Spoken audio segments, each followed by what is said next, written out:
Hafal hadis bukan payah sangat. Kalau tuan-tuan nak mulakan dengan menghafal 40 hadis Al-Arba'in yang disusun oleh Imam An-Nawawi. Baik itu ada hadis kata Abdullah bin Mas'ud, naddarallahu mar'a sami'a maqalati fawa'aha wa hafizaha wa ballaghaha farubba hamil fiqhin ila man huwa afqahu minhu. Nabi pernah pesan kepada Abdullah bin Mas'ud, Allah akan kurniakan nudrah. Nudrah ni apa? Cahaya pada muka.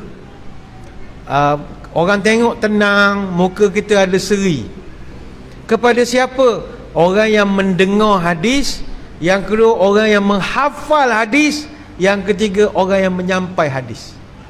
Jadi itu sebab kita kena hafal hadis. Ni hadis riwayat Imam At-Tirmizi. Bila tuan-tuan dah hafal, dah khatam 40 hadis, mana duk mulut ya hadis tu. Start daripada innamal a'malu binniyat wa innamal likulli imrin ma nawa faman kan. Oh, itu dah macam penceramah dah tu. Kalau boleh tu boleh dah. Boleh dah kuliah subuh tu lepas dah tu. Boleh dah tu. Hadis nama tu panjang juga tapi semuka je, taklah panjang.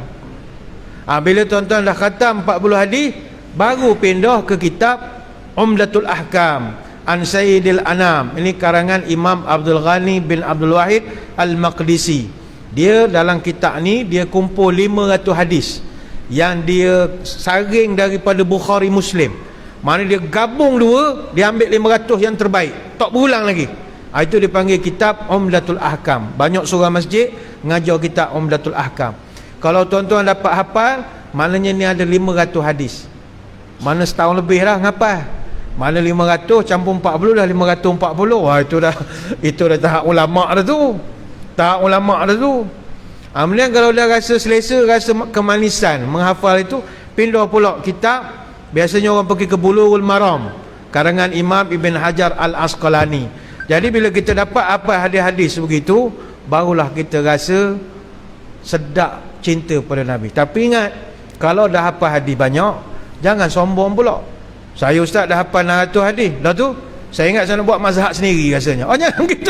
Terus nak buat mazhab sendiri je. Oh, tak ada. Banyak lagi nak diterangkan, tapi saya ingat kita berhenti seketika untuk memberi laluan kepada lawangan azan yang saya dipahamkan akan sekejap lagi ya, sekejap lagi.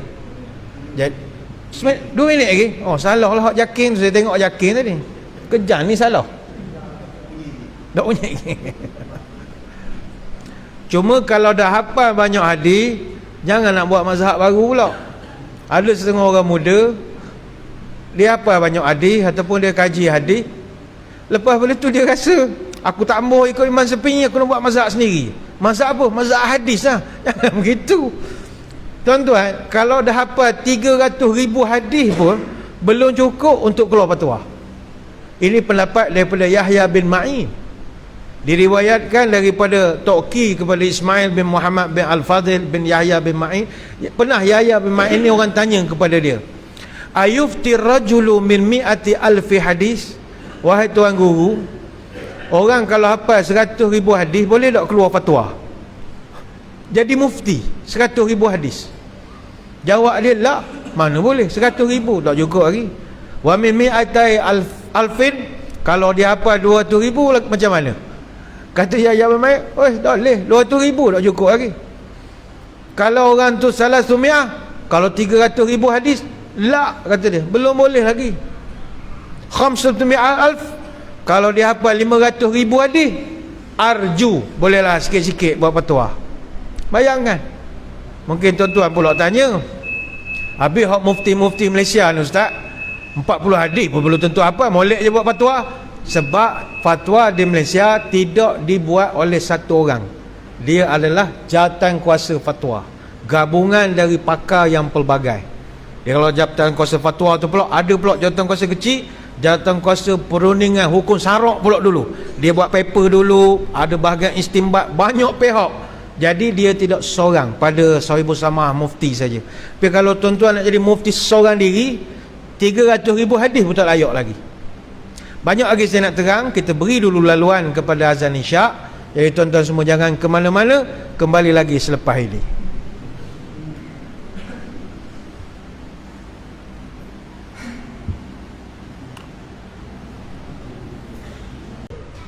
Muslimin muslimat yang dirahmati Allah sekalian, kembali kita bertemu di dalam ceramah pada malam ini. Liga Ilmu kita membawakan tajuk Cinta Rasulullah sallallahu alaihi wasallam tiada penghujungnya. Tadi kita sedang bercerita orang cinta kepada Nabi kalau setakat ngaku tepuk dada, itu bukan cinta. Ngaku bukan kena bayar, kena ada bukti. Ngaku tuan-tuan, siapa-siapa pun boleh. Tapak surau ni, kalau saya nak ngaku tapak surau ni tanah tak okey saya, tuan-tuan boleh berhak nak marah, ikut saya nak ngaku. Tapi kalau pengurusi mari, mana bukti ustaz? Tak ada, saja ngaku saja ngaku gitu. Aku cinta Nabi, apa bukti? Sebab itu ulama dulu dia tunjuk bukti. Bukti kami cinta pada Nabi, kami cintai sunnah Nabi. Sunnah Nabi yang pertama kami betul-betul pegang, percakapan Nabi kami hafal sungguh-sungguh. Maka jadikanlah keazaman pada kita untuk sikit-sikit apalah hadis-hadis Nabi. Tak dapat 10-5 jadi dah. Takkanlah kita boleh hafal jampi serapah tapi tak boleh hafal hadis. Jampi serapah lagi payah, di Wadi Manikam Sinawari payah nak hafal, molek hafal. Tapi tadi saya pesan, kalau dah hafal banyak hadis, jangan pula tak ambuh bermazhab. Jangan pula sampai peringkat nak buat mazhab sendiri, kutuk Imam Syafi'i, tak boleh itu. Jangan pula sampai terus nak jadi mufti, tak boleh. Kita tuan-tuan, secara perbandingan lah, kalau kita hafal semua hadis dalam kitab-kitab hadis yang 6 pun belum layak lagi kita jadi mufti. Katalah dalam Sahih Bukhari ada 7,500 hadis, dalam Sahih Muslim ada 12,000 hadis, dalam Jami' Tirmizi ada 4,000 hadis, dalam Sunan Abu Daud ada 5,000 hadis, dalam Sunan An-Nasa'i ada 5,750 hadis, dalam Sunan Ibnu Majah ada 4,300 hadis. Maknanya kalau orang itu hafal semua hadis daripada Kutubus Sittah, 6 kitab hadis terbesar ini, dia baru hafal 38,550 hadis. Belum layak pun digelarkan ahli hadis. Jadi senang cerita, jangan sombong lah. Jangan sombong. Jadi ini sunnah Nabi pertama, sunnah qauliyah. Kita kena cinta betul.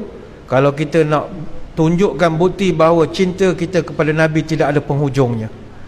Yang kedua, kita kena cintakan sunnah Nabi ini adalah sunnah fi'liyah. Sunnah fi'liyah ini adalah sunnah perbuatan Nabi. Apa saja yang dilakukan atau dikerjakan oleh Nabi. Dan sunnah fi'liyah ini banyak. Dan ini saya ingat tuan-tuan puan-puan selalu dah mendengar ceramah tentang sunnah-sunnah Nabi ini.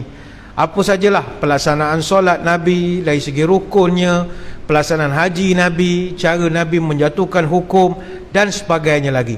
Benda ini semua kita kena ikut tanpa kompromi.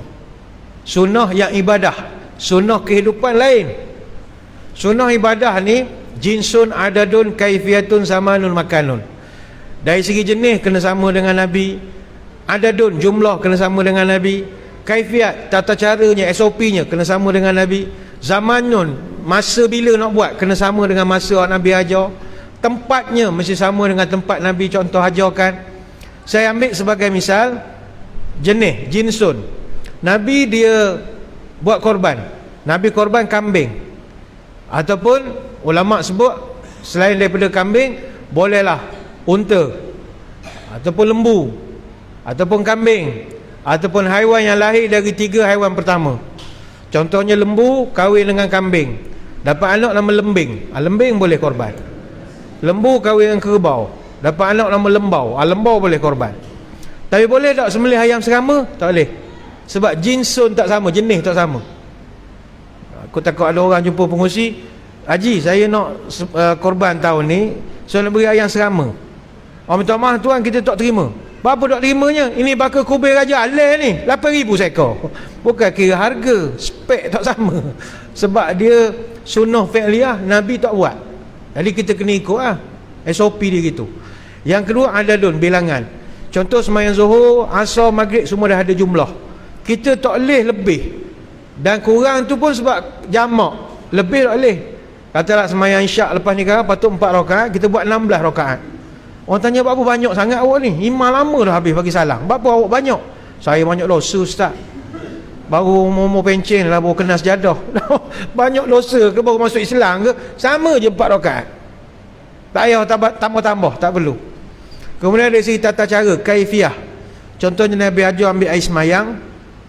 Ambil air semayang start pada muka dulu, tangan, ikut turutan dia, kaifiah dia. Maknanya kita tak boleh buat kreativiti, tak boleh inovasi. Boleh tak ustaz saya nak ambil kaki dulu, lepas tu muka? Tak boleh, sebab dia undang-undang, law. Ini peraturan. Ataupun Nabi ajar baca Fatihah, susunannya Alhamdulillahirrabbilalamin Ar-Rahmanirrahim Maliki Yaumiddin. Kita nak baca tunggang terbalik, tak boleh. Allahu Akbar Ghairil maghdubi alaihim Ar-Rahmanirrahim Ihdinas siratal mustaqim. Kita tunggang terbalik, tak boleh. Bahkan ada kemungkinan keluar masjid kena panah petir lagi, sebab main, tak boleh lah. Ataupun kita Fatihah guna taranum suka-suka hati, tak boleh. Tuan-tuan, tak boleh semayang nak baca langgam Jawa, tak boleh. Dia langgam kena langgam Arab. Langgam Nabi ni semayang, bukan persembahan tilawah Al-Quran. Semayang kena ikut apa cara Nabi. Dan Nabi beritahu, Iqra'ul Quran biluhunil Arab wa azwatiha. Mu baca Quran mesti bunyi Arab, mesti langgam Arab. Tak boleh bunyi orang maneh, orang Kuala Berang, tak boleh. Bunyi Arab. Lagu-lagunya lagu Arab, Bayati, Sobah, Hijaz, Nahwan, Ros, ataupun Bayati, Hijaz, Nahwan, Rosikah. Tak boleh baca lagu gunakan lagu-lagu syair, tak boleh. Lagu-lagu rojaz, lagu langgam, macam lagu langgam syair. Macam contoh orang Arab, dia ada syair romal, dia panggil. Syair romal ni syair memuji orang. Tala'al badru alaina, tu lagu. Min saniyatil wada'. Tiba kita buat lagu Fatihah, atau tak boleh. Wadduha walaili idza sajah. Tak edit. Sebab dia akan lari, dia punya panjang pendek. Nabi tak benarkan.